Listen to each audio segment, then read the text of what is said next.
Saudi আরব ও পাকিস্তানের সাম্প্রতিক প্রতিরক্ষা চুক্তি নিয়ে উদ্বেগ প্রকাশ করেছেন ভারতের প্রধান বিরোধী দল কংগ্রেস। তারা বলছে, এই চুক্তি শুধু কৌশলগত গুরুত্বপূর্ণ নয়, এটি ভারতের জাতীয় নিরাপত্তার জন্য হুমকি হতে পারে। চুক্তিতে উল্লেখ করা হয়েছে, সৌদি আরব ও পাকিস্তানের উপর অন্য কোনো দেশের হামলাকে উভয় দেশের উপর হামলা হিসেবে বিবেচনা করা হবে। এর মাধ্যমে দেশ দুটি একে অপরের সামরিক সহায়তায় এগিয়ে আসবে।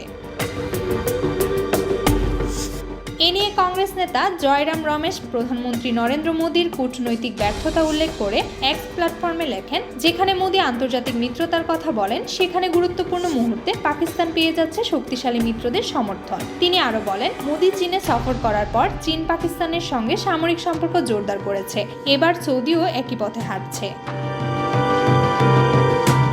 কংগ্রেস বলছে, প্রধানমন্ত্রীর একের পর এক কূটনৈতিক ব্যর্থতা ভারতের নিরাপত্তাকে হুমকির মুখে ফেলছে।